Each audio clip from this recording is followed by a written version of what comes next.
Halo semuanya, Assalamualaikum warahmatullahi wabarakatuh. Perkenalkan, nama saya Lina Rahmawati, NPM 20 100 200 dari Fakultas Hukum, Program Studi Ilmu Hukum, Universitas Slamet Riyadi, Surakarta, semester 4.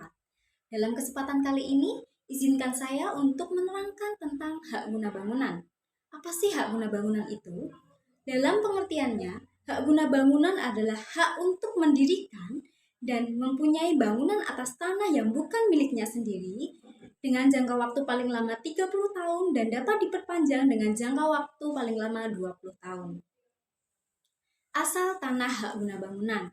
Dalam pasal 37 Undang-Undang Pokok Agraria menegaskan bahwa hak guna bangunan terjadi pada tanah yang dikuasai langsung oleh negara atau tanah milik orang lain.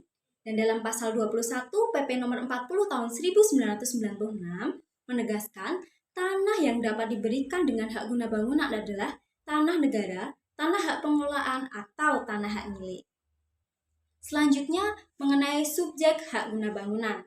Subjek hak guna bangunan ada dua, yaitu warga negara Indonesia dan badan hukum yang didirikan menurut hukum Indonesia dan berkedudukan di Indonesia. Yang kedua, terjadinya hak guna bangunan.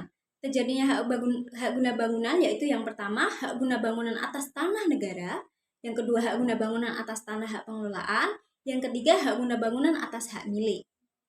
Mengenai hak guna bangunan atas tanah negara, hak guna bangunan ini terjadi dengan keputusan pemberian hak yang diterbitkan oleh BPN berdasarkan pasal 4, pasal 9, dan pasal 14 Permen Agraria Garing Kepala BPN nomor 3 tahun 1996, dan prosedur terjadinya hak guna bangunan ini diatur dalam pasal 32 sampai pasal 48 Permen Agraria Garing Kepala BPN nomor 9 tahun 1999. Yang selanjutnya mengenai hak guna bangunan atas tanah hak pengelolaan.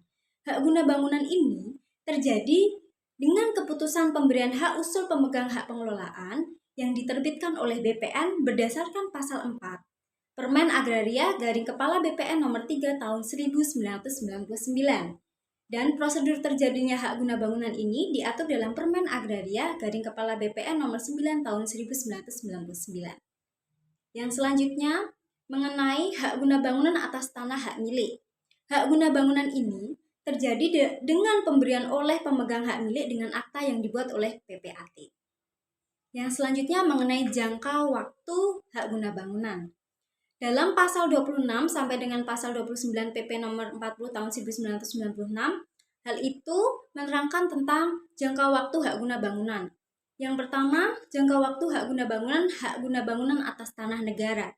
Hak guna bangunan ini berjangka waktu untuk pertama kali 30 tahun, dapat diperpanjang untuk jangka waktu paling lama 20 tahun, dan dapat diperbarui dengan jangka waktu paling lama 30 tahun.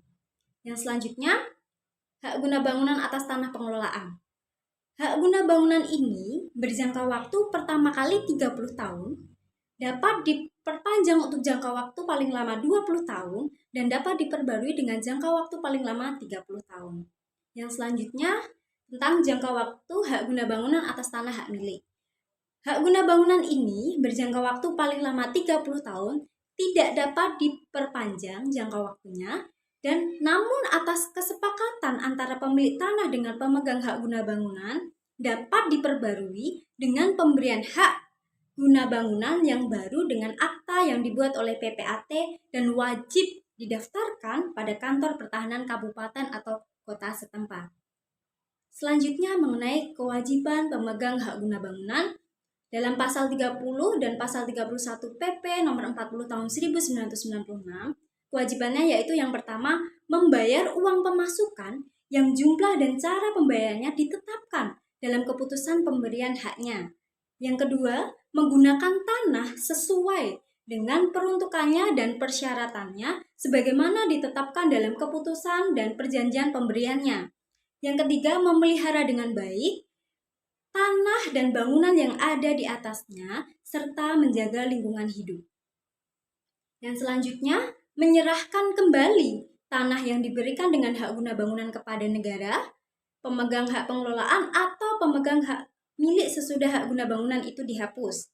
Yang selanjutnya, menyerahkan hak guna bangunan yang telah dihapus kepada Kepala Kantor Pertahanan Dan yang terakhir, membagi jalan keluar atau jalan air atau kemudahan lain bagi pekarangan atau bidang tanah yang berkurang oleh tanah hak guna bangunan tersebut. Pembahasan selanjutnya mengenai hak pemegang hak guna bangunan. Yang pertama adalah menguasai dan mempergunakan tanah selama waktu tertentu. Dan yang kedua, mendirikan dan mempunyai bangunan untuk keperluan pribadi atau usahanya. Yang ketiga, mengalihkan hak tersebut kepada pihak lain. Yang keempat, membebani dengan hak tanggungan. Yang selanjutnya mengenai hapusnya hak guna bangunan, yaitu terdapat dalam pasal 40 UU PA. Yang pertama, jangka waktunya berakhir. Dan yang kedua, dihentikan sebelum jangka waktunya berakhir karena suatu syarat yang tidak dipenuhi. Yang ketiga, dilepaskan oleh pemegang haknya sebelum jangka waktunya berakhir. Yang keempat, dicabut untuk kepentingan umum. Yang kelima, ditelantarkan. Yang keenam, tanahnya musnah. Dan yang terakhir, ketentuan dalam pasal 36 ayat 2 UU PA. Faktor-faktor penyebab hapusnya hak guna bangunan. Apa sih faktor-faktornya? Penyebab hapusnya hak guna bangunan itu, yang pertama adalah berakhirnya jangka waktu yang ditetapkan dalam keputusan pemberian atau perpanjangan atau dalam perjanjian pemberiannya. Yang kedua, dibatalkan oleh pejabat yang berwenang, pemegang hak pengelolaan atau pemegang hak milik sebelum jangka waktunya berakhir. Yang ketiga, dilepaskan secara sukarela oleh pemegang haknya sebelum jangka waktunya berakhir. Dan yang keempat, hak guna bangunannya dicabut, ditelantarkan, tanahnya musnah, dan pemegang hak guna bangunan tidak memenuhi syarat sebagai pemegang hak guna bangunan. Yang selanjutnya, akibat hapusnya hak guna bangunan. Dalam pasal 36 PP nomor 40 tahun 1996 adalah hapusnya hak guna bangunan atas tanah negara mengakibatkan tanah menjadi tanah negara. Yang kedua, hapusnya hak guna bangunan atas tanah hak pengelolaan mengakibatkan tanahnya kembali kepada pemegang hak pengelolaan. Yang ketiga, hapusnya hak guna bangunan tanah atas hak milik mengakibatkan tanahnya kembali ke dalam penguasaan pemilik tanah. Itulah yang bisa saya sampaikan. Apabila ada kesalahan, saya mohon maaf. Akhir kata, wabillahi taufiq wal hidayah. Wassalamualaikum warahmatullahi wabarakatuh. See you.